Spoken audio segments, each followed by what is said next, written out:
So আজকের ভিডিওতে আমরা ফাইনালি ব্লক নিয়ে আলোচনা করব। সো লাস্ট কয়েকটা ভিডিও জুড়ে আমি আপনার ট্রাই ক্যাচ ব্লক নিয়ে আলোচনা করছি, কিভাবে ট্রাই ক্যাচ ব্লকে আপনি এক্সেপশন হ্যান্ডেল করতে হয়। তো একটা জিনিস কিন্তু বারবারই দেখবেন যে যখনই আমার কোনো এক্সেপশন পাওয়ার সাথে সাথেই আমার ক্যাচ ব্লকের মধ্যে চলে যায়, আর এরপরে নিজে কোনো কাজ আছে কি নাই এই জিনিসগুলো আমি খেয়াল করবো না। ঠিক আছে, এখন সাপোজ আপনি একজন ডেভেলপার, ঠিক আছে, আপনি ডাটাবেস বা ফাইল নিয়ে কাজ করতেছেন। সো ডাটাবেস বা ফাইলের একটা কাইন্ড অফ রুল আছে যে আপনি যদি ওপেন করেন আপনাকে জিনিসটা ক্লোজ করতে হবে।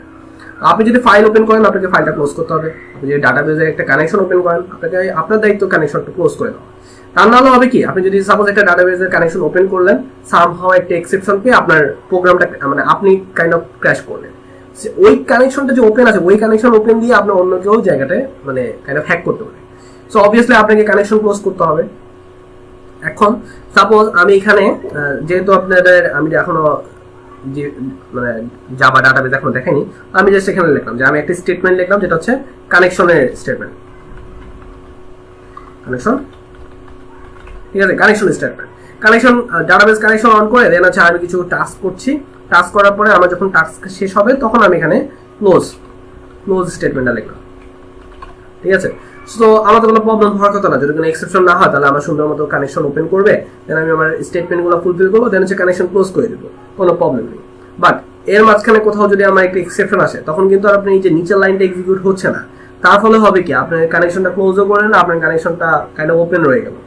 সো ওই ক্ষেত্রে আপনি ফাইনালি ব্লকটা ইউজ করতে পারেন। সো আমি যদি পূর্বের ভিডিওর এই নেস্টেড ট্রাই ক্যাচটা আমার আপাতত দরকার নেই। সো ফাইনালি ব্লকের কাজ হবে কি, আপনি যখন ট্রাই দেন হচ্ছে ক্যাচ দেন হচ্ছে ফাইনালি, এই তিনটা ব্লক পরপর লেখেন।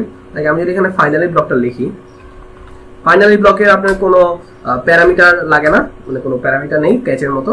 সো ফাইনালি ব্লকটা লিখলাম। ফাইনালি ব্লকের কাজ হবে কি, ট্রাই দেন হচ্ছে আপনি যাই লিখবেন আপনার এক্সেপশন পেলো, তারপর হচ্ছে ওই এক্সেপশনটা ক্যাচ করবেন। ক্যাচ করা শেষে আপনি চাইলে এখানে কিছু কাজ করতে পারেন, তারপরে সবার লাস্টে ফাইনালি আপনার অল টাইম এক্সিকিউট হবে। ঠিক আছে, ফাইনালি ব্লকটা আপনার অল টাইম এক্সিকিউট হবে, মানে আপনি এক্সেপশন পাইলেও এক্সিকিউট হবে, না পাইলেও এক্সিকিউট হবে। তো আপনি যদি এরকম লেখেন যে আমি এখানে অ্যাস আউট মানে কানেকশন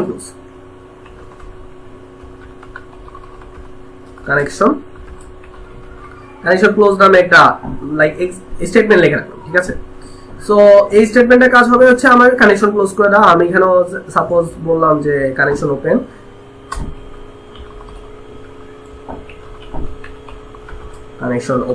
ঠিক আছে। সো এখানে হচ্ছে আমি কানেকশন ওপেন লিখলাম, এখানে হচ্ছে কানেকশন ক্লোজ লিখলাম। আমি যদি আমার প্রোগ্রামটা রান করি আপনি দেখবেন যে আমার সর্বপ্রথম হচ্ছে কানেকশনটা ওপেন করলো। ঠিক আছে, স্টার্ট অ্যাগেন, তো আমার প্রথমে ছিল কানেকশন ওপেন করলো। কানেকশন ওপেন করে আমি দুইটা ভ্যালু দিলাম, সাপোজ 10কে আমি 15 দিয়ে ভাগ, মানে 15কে 10 দিয়ে ভাগ দিয়েছি, অবশ্যই আমার ভাগ হবে। তো কানেকশন ক্লোজ করলো, আবার স্টার্ট অ্যাগেন, কানেকশন ওপেন করলো। ঠিক আছে, এখন যদি আমি একটা মানে ভুল দিই, লাইক 0কে যদি আমি 15 দিয়ে মানে 15কে যদি 0 দিয়ে ভাগ দিতে চাই, সাথে সাথে দেখবেন ডিভাইড বাই 0 এক্সেপশন দিয়ে দিয়েছে। এক্সেপশন দেওয়ার পরে দেখেন যে আমার কানেকশন কিন্তু ক্লোজ করে দিল, তাই না? কানেকশন কিন্তু আপনার আর ওপেন নেই, আপনার ডিফল্ট কানেকশনটা ক্লোজ করে দিচ্ছে। তার মানে হচ্ছে ব্যাপারটা এরকম দাঁড়ায়, ট্রাই এর মধ্যে সর্বপ্রথমে দেখবে যে আপনার কোনো এক্সেপশন অকার করে। এক্সেপশন যদি অকার করে তাহলে হচ্ছে আপনি ক্যাচ ব্লকে যাবেন, দেন হচ্ছে আপনি এক্সেপশনটা হ্যান্ডেল হবে, তারপর হচ্ছে আপনার ফাইনালি ব্লকে যাবে। আর ট্রাই এর মধ্যে আবার দেখবে যে এক্সেপশন অকার করলো কিনা, যদি অকার না করে ডিরেক্ট আপনার এই ফাইনালি ব্লকে চলে যাবে। ঠিক আছে, এভাবে হচ্ছে আপনার ফাইনালি ব্লকটা এক্সিকিউট হয়। সো আজকের ভিডিও এইটুকুই। পরবর্তী ভিডিওতে আমি আপনার থ্রো এবং থ্রোজ কিওয়ার্ড নিয়ে আলোচনা করব। সো ফাইনালি ভিডিওতে মোটামুটি আপনারা ফাইনালি কিওয়ার্ডটা বুঝেছেন। হ্যাঁ, আপনি চাইলে এভাবেও ডিক্লেয়ার করতে পারেন, মানে এক্সেপশন ক্যাচ ছাড়াও আপনি চাইলে ফাইনালি ব্লকটা ডিক্লেয়ার করতে পারেন। আমি যদি এখানে এভাবে ডিক্লেয়ার করি, আচ্ছা আমার আগের প্রোগ্রামটা এখনো রান হচ্ছে, আমি আগের প্রোগ্রামটা অফ করে নিচ্ছি। ইনফিনিটি লুপে একটা ঝামেলা, প্রোগ্রাম অল টাইম চলতেই থাকে। সো দেখেন আমার এখানে কিন্তু এক্সেপশন কিন্তু হ্যান্ডেল, এক্সেপশন মানে থ্রো করেছে বাট এক্সেপশন কিন্তু হ্যান্ডেল করে নিয়ে। সো তখন কি হবে, আপনি যদি কোনো মানে নর্মাল দেন যেটাতে এক্সেপশন নেই, তখন হচ্ছে আমার কানেকশন ওপেন করলো ক্লোজ করলো, সমস্যা মানে কোনো সমস্যা নেই।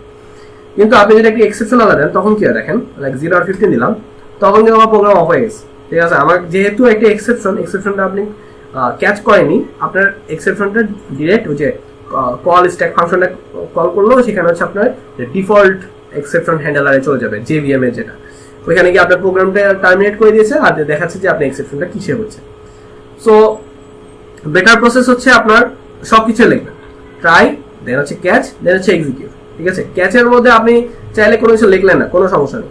যেহেতু আপনি এক্সেপশন আপনি আশা করছেন যে আপনার এই মানে কোডের মধ্যে একটা এক্সেপশন থাকতে পারে, সেহেতু আপনি ক্যাচের মধ্যে এক্সেপশনটা মানে ক্যাচ করাটা আপনার জন্য বেটার। তারপর ফাইনালি আপনার রেস্ট অফ দ্য কোড, যদি আপনার অন্য কিছু থাকে যে এই লাইনের পরে আপনি এক্সেপশন হবে আর এই কাজগুলো আপনার না হতে পারে, ওই লাইনগুলো আপনি এখানে লিখে দেবেন, মানে ওই লাইনগুলো যেগুলো আপনার অল টাইম করতেই হবে। সো আজকের ভিডিও একটু কি, ধন্যবাদ।